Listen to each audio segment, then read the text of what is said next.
My name's Iain Parkinson and I'm the Head of Landscape and Horticulture at Wakehurst, Kew's Wild Botanic Garden. And I'm stood today in the Coronation Meadow where we're going to be exploring the beauty and utility of these wonderful grassland habitats. To reveal its secrets, let's dig deeper.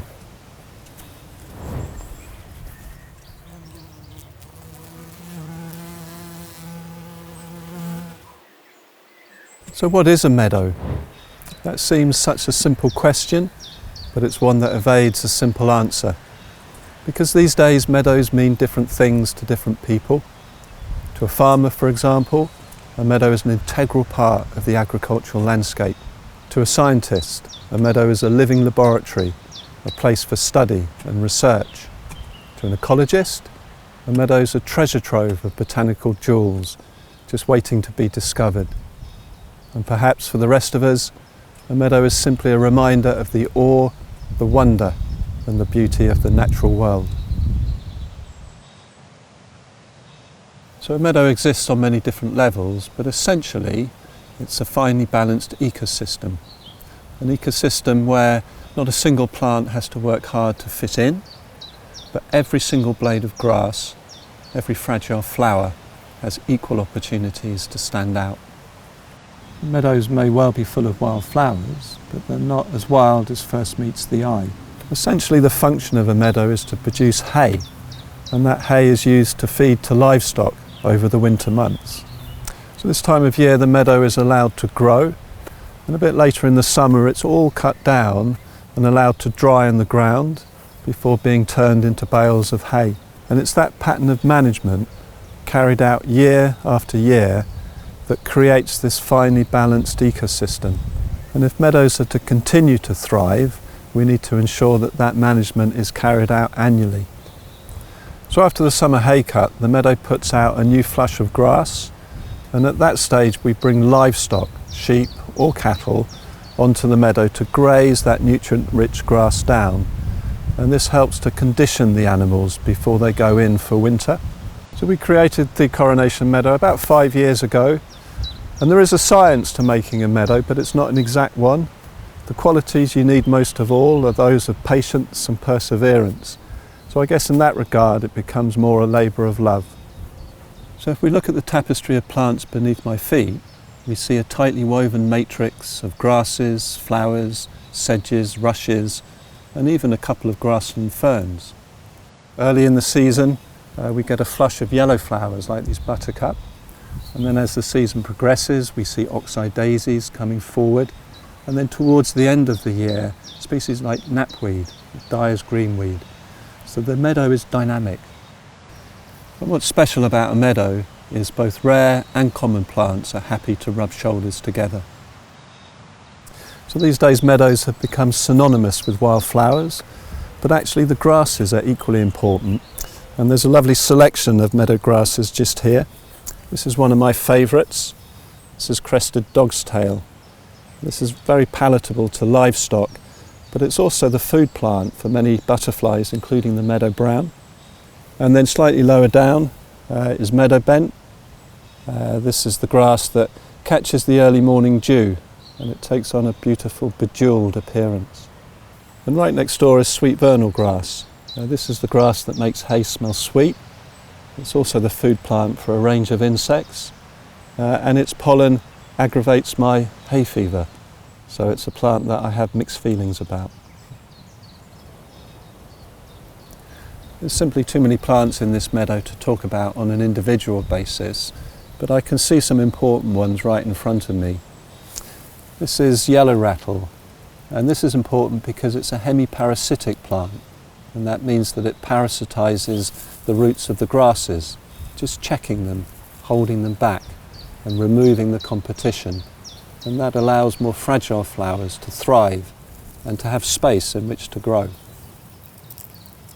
Yellow rattle is also known as hay rattle, and that's because in days gone by farmers used to use it as an indication as to when the meadow was ripe to cut.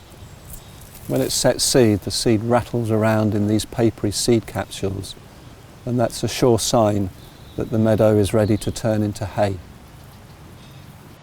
So meadow plants come in all shapes and sizes.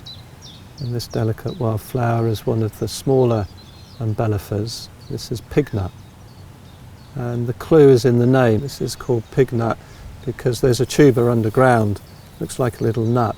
It's very palatable, and wildlife often grub this nut up to eat. And back in the day, pigs were very fond of the tuber.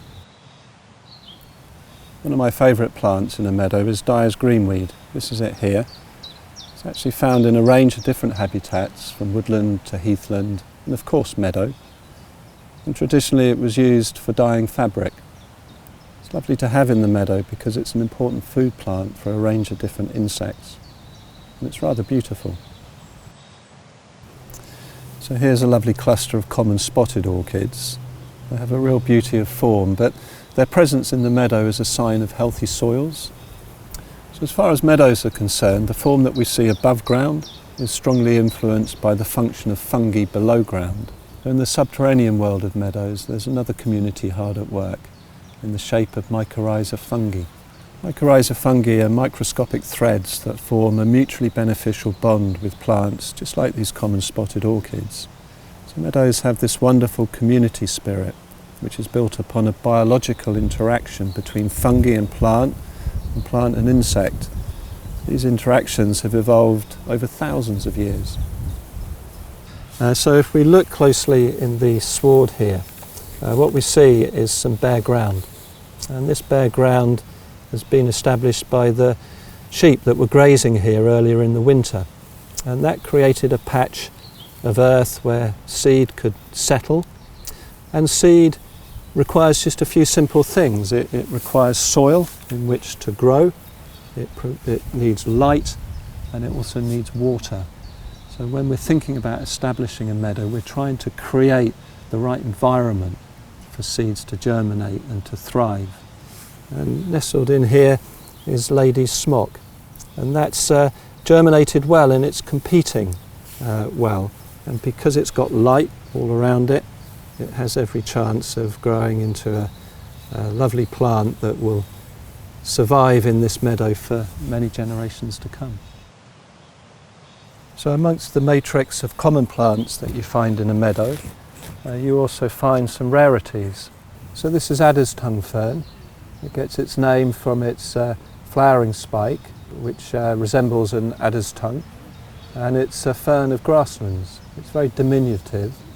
This is a real find, and what it indicates is that everything that's going on below ground is in good shape, because this is an indicator of ancient grassland.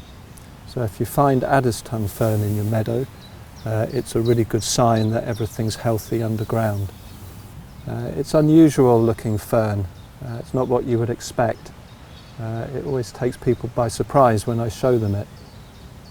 It's very hard to find, so we're lucky to be able to see this one today. So that picture of a meadow that we hold in our mind's eye is a very summary one, a field full of wild flowers. But a meadow has 4 seasons, and there's something fascinating to be seen in each one. So here we are at the end of the season in mid-September, and obviously the colour of the meadow has now faded. And in the next few days we'll be cutting this and then bringing livestock onto the meadow to graze through the autumn. So grasses in a meadow are really important because they provide structure and also shelter for a whole range of different insects. And so this time of year we're really conscious to leave some areas of our meadow uncut to provide a home for nature through the winter.